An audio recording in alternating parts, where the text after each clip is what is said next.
Many changes coming our way. Let's get right to the three main points. A lot of sunshine Tuesday, Wednesday, and Thursday. Then we turn gray and damp again with drizzle. And a lot of people like to put Christmas lights up the weekend after Thanksgiving. It's not looking ideal with drizzle, sprinkles, and even some light shower. Dampness.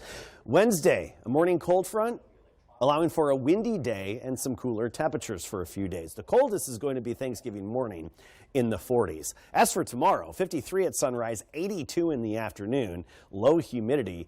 Wednesday morning, we're in the lower 50s with a lot of sunshine, upper 60s in the afternoon. And Thanksgiving, 44 at sunrise, 68 later in the day, a gentle breeze, a beautiful day, feeling fall-like.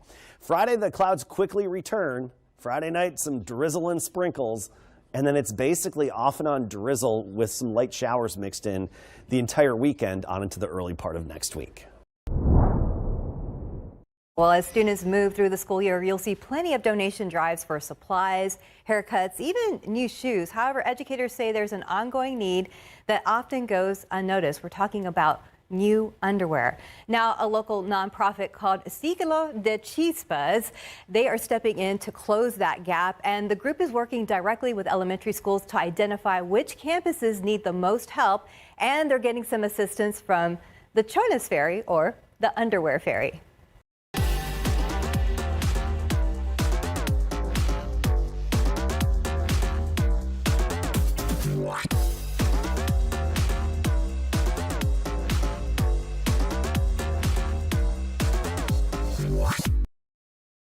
Know of a dangerous intersection in your neighborhood? We're breaking down the fastest way for you to get help and for you to get results.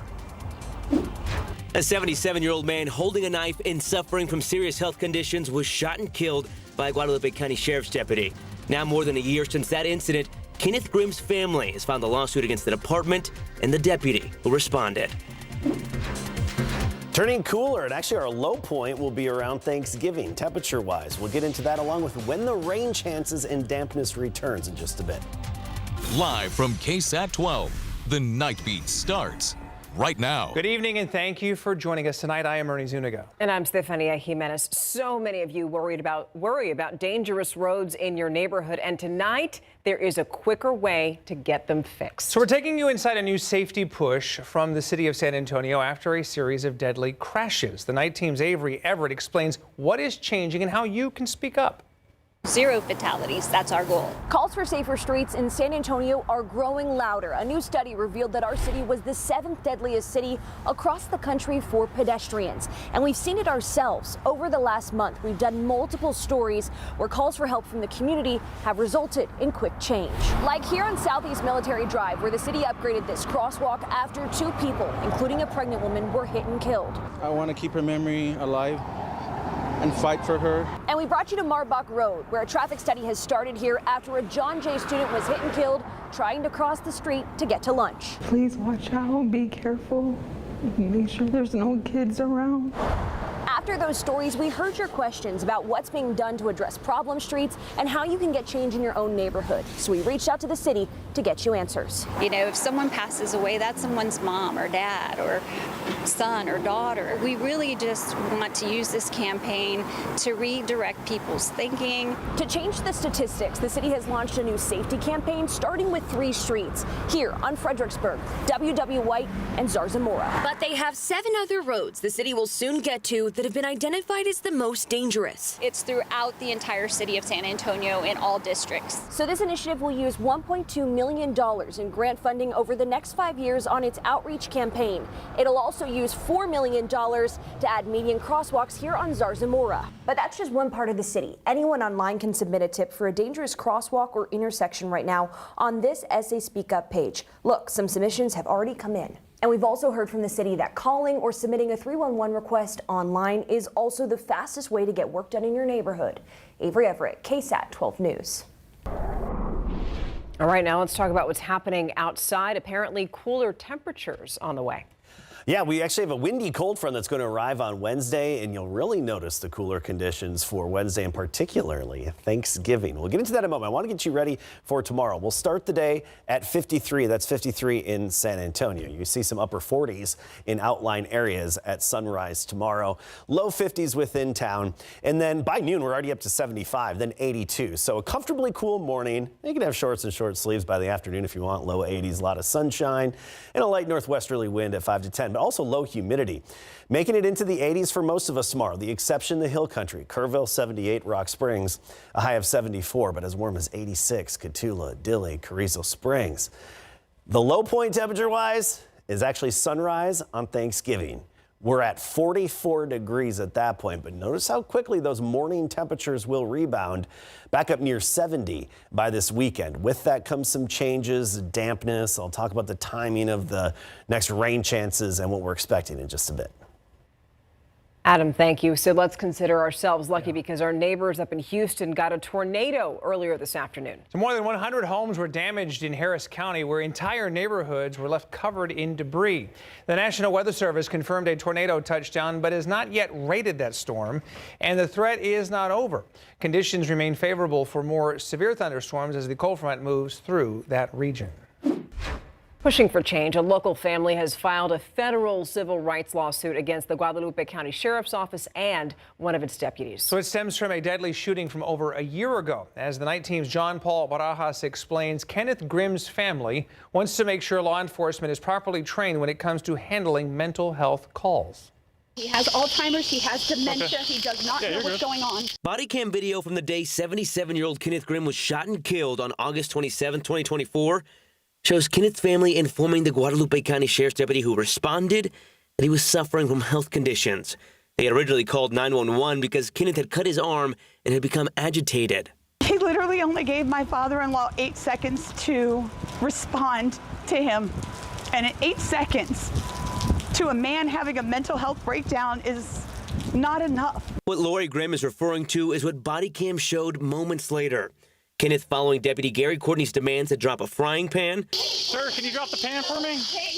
But then pulling a knife and ignoring the deputy. Drop it! Drop it! We stopped the video there because as Kenneth walked towards the deputy with a knife in hand, he was shot and killed. The officer could have backed up. If he would have had a taser, he could have used that. There was no crisis intervention training officers to come out. This is a total failure of the Guadalupe County Sheriff's Office to address these kind of situations. Now, more than a year since that incident, Attorney Randall Callahan and the Grimm family had filed a federal civil rights lawsuit against the Guadalupe County Sheriff's Office and Deputy Courtney. Demand accountability and change in policy and training within the Department of Guadalupe County Sheriff's Office. The lawsuit alleges Guadalupe County failed to provide deputies with tasers at the time of the incident. All GCSO deputies are now trained and carry a non-lethal taser, and we are thankful for that. The lawsuit goes on to state the department also lacked proper training to handle people experiencing mental health issues. The family's asking for both money and court orders that clarify the law and require certain actions or changes. We believe that there are many unanswered questions concerning the tragic incident that occurred at our residence. This is our only option in order to get the answers out there. The Guadalupe County Sheriff's Office says they are not commenting out of respect for the legal process. As to the deputy involved, he is still with the department per law enforcement records. John Paul Barajas, KSAT 12 News. Meanwhile, 2 San Antonio police probationary officers have been fired after being taken into custody days apart in separate drunken incidents. So this is the booking photo for Officer Cora Crocker. She was fired October 27th, one day after San Antonio police say a visibly intoxicated Crocker hit a man in the face in a parking lot and was booked on a misdemeanor family assault charge. And then days later, probationary officer Giselle Lopez Chavez was terminated. Officers detained Lopez Chavez for public intoxication and took her to a city sobering unit. A photo posted to social media shows the officer posing with a nurse outside the facility and also holding up her middle finger. SAPD's public information officer confirmed late last week that they were previously unaware of that photo. KSAT could find no record that Lopez Chavez was criminally charged for the public intoxication incident. A San Antonio pediatrician accused of sexually assaulting a 13-year-old boy during an annual checkup is no longer employed at Centro Med. And that was confirmed to KSAT by Centro Med this afternoon. Police arresting 50-year-old Gabriel Perez on Friday on a charge of aggravated sexual assault of a child. And then this afternoon, the Texas Medical Board said it could not, quote, confirm, deny, or comment on any potential or pending complaints or investigations until action has been taken by the TMB in Perez's case. Detectives believe there may be additional victims. Anyone who believes they may have been a victim or may know a victim in this case is urged to contact SAPD's Special Victims Unit. 2 people recovering, including a San Antonio police officer, after a crash on the west side of town yesterday evening. Happened around 6:30 last night at the intersection of North General McMullen Drive and Blue Ridge Street near Culebra Road. This morning, San Antonio police releasing a report saying that the officer was responding to an emergency when their vehicle was hit. The officer and another man who were hurt in the crash were taken to a hospital. The officer suffered minor injuries, but we don't yet know how the other man is doing. A San Antonio police officer was hurt after an altercation during a traffic stop. This happened yesterday evening near Dewhurst Road and Northwest Loop 410. So according to SAPD, the driver had active warrants. They say when the officer tried to put him in handcuffs, the 25-year-old man tried to drive away, and that led to an altercation where both men suffered minor injuries. The man was arrested, but we still don't have details on what prompted the initial traffic stop. Attorney General Ken Paxton suing yet another state agency over rules that he says discriminate on religious grounds. This time it affects the Texas Department of Housing and Community Development. So as it stands, organizations that receive state funds to help homeless people or support housing programs through the department are not permitted to engage in religious activities within those programs. So that is something that Paxton says is unconstitutional, saying in part, quote, state agencies have no authority to force Christians and other religious organizations to censor their beliefs just to serve their communities, end quote. The Housing Department did not yet comment on the lawsuit. By the way, this is the second time in the last 2 weeks that Paxton has filed a lawsuit targeting state agencies over religious freedom issues. Well, Thanksgiving is 3 days away. Still ahead, how some local organizations are preparing and how some have already started celebrating. Okay, so as the holiday season ramps up, San Antonio police have issued a warning to be extra careful with your mail. Coming up, the 3 steps that you can take to better protect your letters and packages.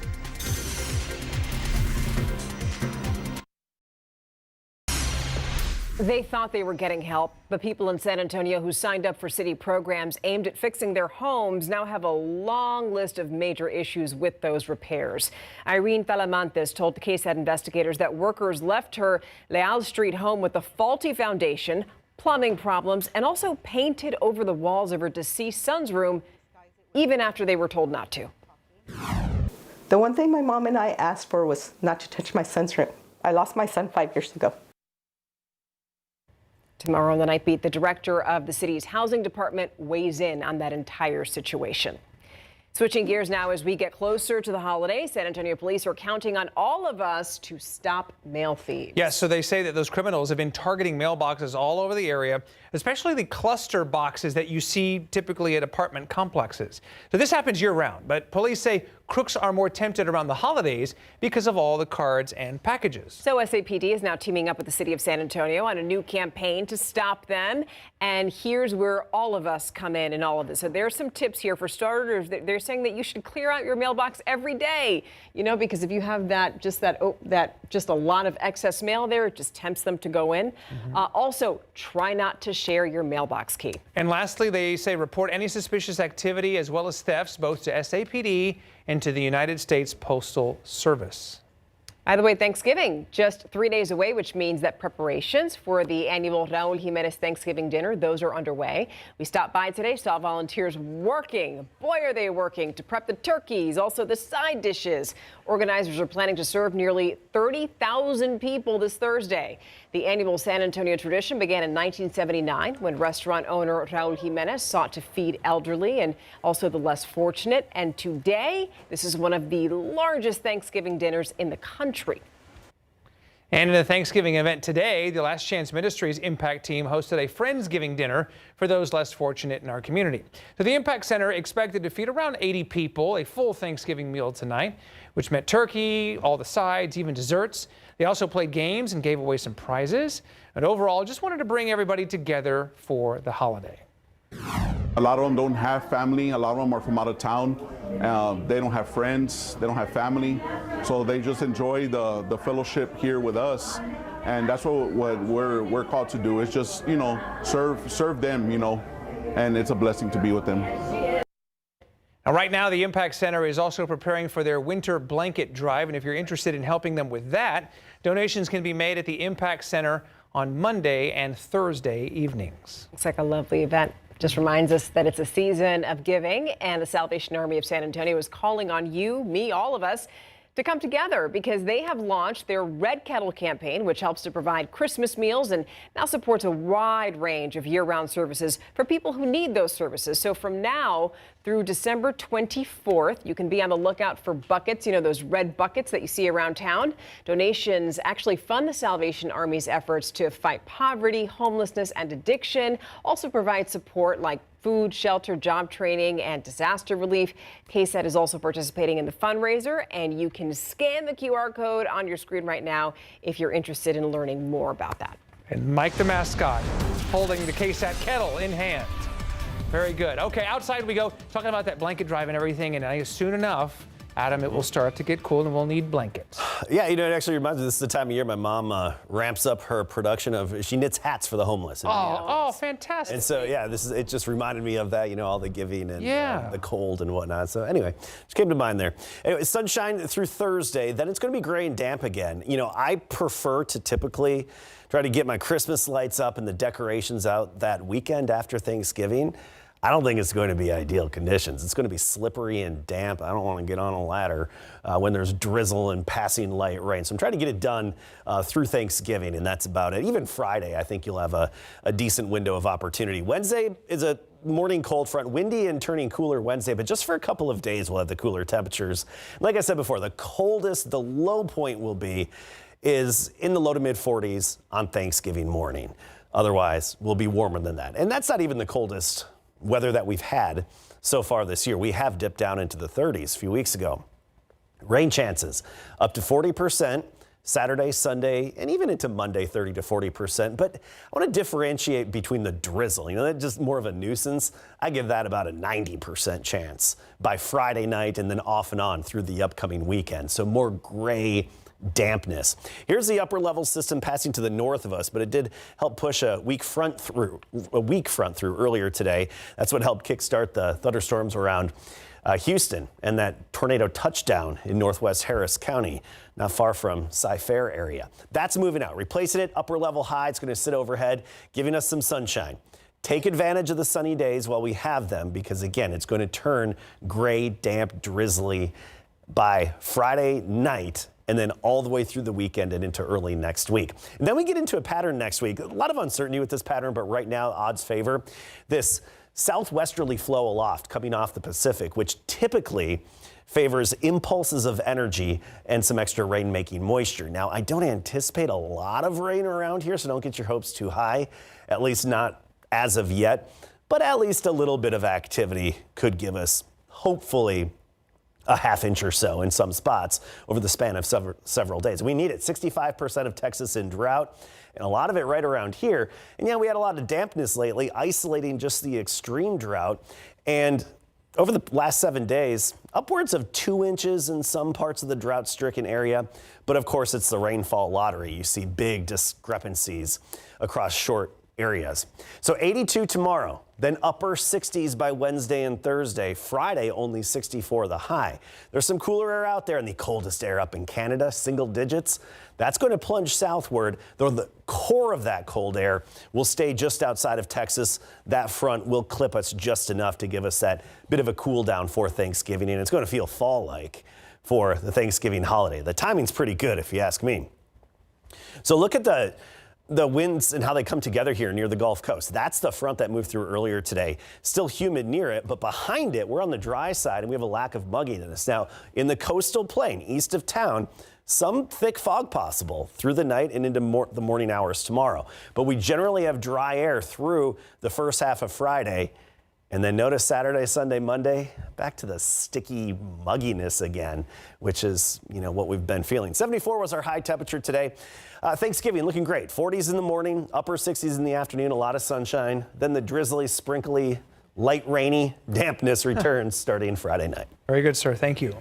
All right. Yeah. The Suns beat the Spurs, but the bright spot there is De'Aaron Fox did pretty well. He did, and you could tell he's still getting back into game shape, and slowly but surely he's coming around, right? He's had some really good games, though, since coming back to the Spurs after that offseason hamstring injury. And he's just a master at getting to the free throw line. And we've got the best of BGC from Week 13 coming up.